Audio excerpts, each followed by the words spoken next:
So in the last video, we looked at loudness and we looked at pitch. And I asked the question of how we can distinguish two sounds that have the same loudness and the same pitch, and yet they sound very different. And that's where the notion of timbre comes in. So to start, let's just listen for a second to these two sounds. This is the same trombone sound that we listened to in the last video. And then here's a double bass sound.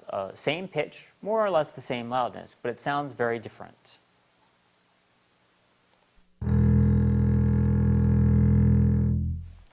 So how do we describe the differences between these? In this video, we're going to talk about what is timbre, and we're going to describe it in terms of two components, spectra and envelope. And we'll also look at some different ways that we can look at sound, besides the waveform view that we've been using, that show the timbre of sounds a little bit more clearly. We'll also talk about the Fourier theorem, which helps explain how timbre works. So I've got some bad news first to share with you. There are no decent definitions of timbre out there. They're all really horrible. My favorite horrible definition comes from the American Standards Association. This is how it goes. It says that attribute of sensation in terms of which a listener can judge two sounds having the same loudness and pitch are dissimilar.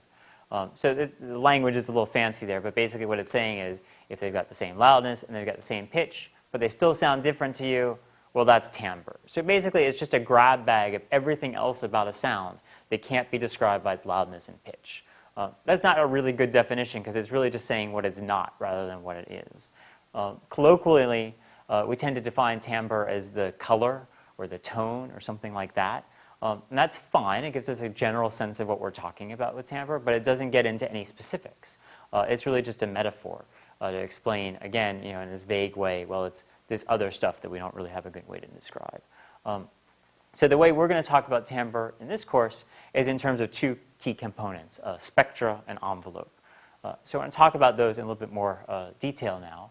In order to do that, we really need to look at visual representations of sound. So up to now, we've been doing the waveform representation of sound, where our x-axis is time and our y-axis is amplitude.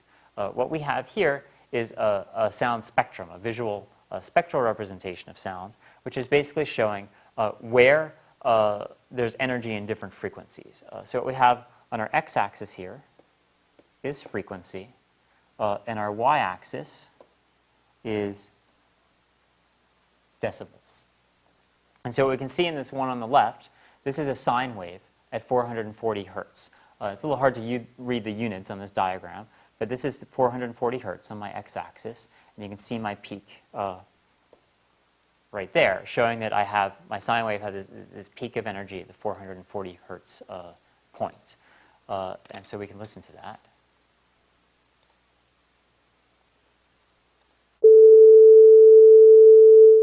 The same sine wave we know and love at this point. Over here, we have a sawtooth wave.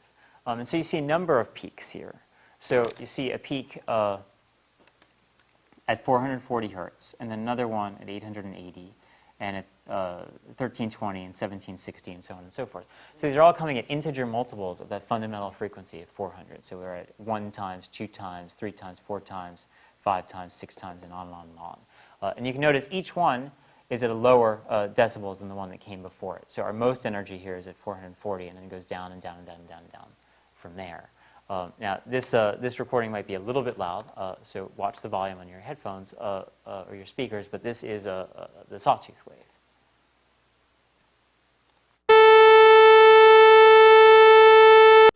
You can hear same frequency as the sine wave was, but obviously it has a very different timbre, and part of the way that we can explain this is because of this different spectra, because they both have this 440 hertz peak here and here, but obviously there's all this extra stuff happening at these different frequencies.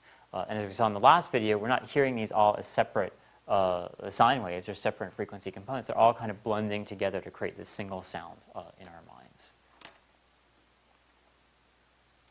And the way that we can understand this is through a very important theorem in music technology called the Fourier theorem. And what the Fourier theorem says is that any periodic waveform can be represented as the sum of sine waves at frequencies that are integer multiples of a fundamental frequency. So our fundamental frequency in this case was 440 hertz. And the integer multiples are what I was talking about before, 1 times 440, 2 times 440, 3 times 440, and so on and so forth. And what we're looking at is at each of those integer multiples, we have a sine wave at some particular frequency, amplitude, and phase. And if we add those together, we can represent any periodic waveform, like a sawtooth wave or a triangle wave or something like that. Now, it is important to emphasize the word periodic here. This is a very important caveat here, because in the real world, like the waveform of a recording of me talking is not periodic. The cycles don't repeat infinitely and infinitely and infinitely the way that a sine wave would, or a sawtooth wave, or something like that. So the Fourier theorem only works for periodic waveforms. We can add these all together. We'll talk as we move on in this module about some ways we can kind of get around that periodic limitation.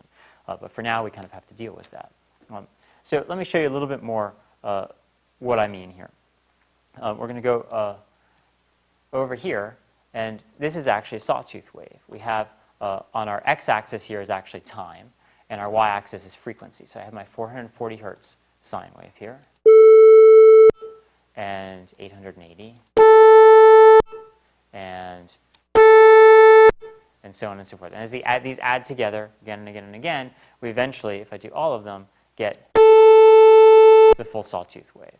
So this is how we're essentially decomposing the sawtooth wave into its individual sine wave components according to the Fourier theorem. Now, another way that we can look at timbral information visually is through something called a sonogram or a spectrogram.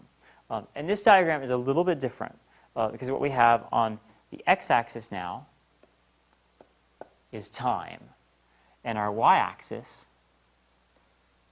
is frequency. And then our color would map to decibels. So the reddest areas in this particular color scheme are the ones that are highest in decibels. So at any given point, we can think of, at this point here, that's a particular moment in time and a particular place in frequency space. And the color is an indication of the decibels of that particular moment in time in that particular frequency space. And the reason that these spectra are, these sonograms and spectrograms are important are that we obviously have sounds in the real world, like I was saying, that aren't sine waves or sawtooth waves or square waves, that change a lot over the course of the sound. And this is a key component to timbre as well. It's not just enough to say, well, this is how the frequencies are distributed, and this is where the energy is across the frequency space. But you also have to be able to say, well, this is how this stuff is changing over time. So if we go back to Spear for a second, I'm going to close up this sawtooth wave and go back to this trombone sound that we've been looking at. It's very important, especially at the beginning here. You notice in the first opening moments of the sound, there's a lot of change in a bunch of these frequency components. They're going up and down, they're changing in amplitude, all kinds of things are happening. Then it reaches a little bit more of a steady state in the middle. But it would not be enough just to list a bunch of frequencies and their amplitudes and phases in order to describe this trombone sound, because we have to describe how it's changing at this beginning part, at the attack portion of the sound. We have to describe its envelope, how it's changing over time. This is really critical. And so that's why spectra and envelope together are such an important part of timbre and of our understanding of timbre. So I want to show you one more thing here, which is to go over to Reaper again here. And I have a sawtooth wave here. And I'm going to open up a live sonogram view of this as I'm playing it back.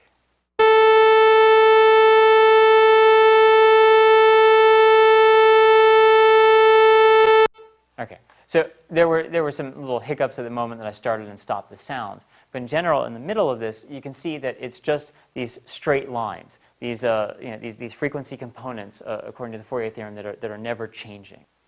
If I opened up a more complex sound here, and I did a similar thing. Now this is obviously changing because the pitches are changing, but equally important is that within each of these notes, you can see they're not just static lines here. there's things that are growing and shrinking and moving around, and they're, they look like real almost drawings or squiggles rather than simple straight lines that are perfect. So this is how there's a difference between the sounds that we work with in the real life as opposed to these test tones, these sawtooth waves, or these oscillators, and what we need to describe their timbres. Here is not enough to just say what the vertical, the frequency component is, but we need to describe the horizontal as well, how it's changing over time. So to review this unit that we've done on timbre here, we've talked about timbre as consisting of two components, a spectra and envelope. We talked briefly about the Fourier theorem for periodic sounds and how it describes them as consisting of a series of sine waves, particular frequencies in integer multiple relationships to each other. And we talked about two new visual representations of sound. The spectra, which shows at a particular moment what the frequency content is, and the sonogram, which shows over time how that frequency component is, how those frequency components are changing. In the next several videos now, we're going to shift gears a little bit and focus on how we represent sound digitally on a computer and all the issues that come up with that.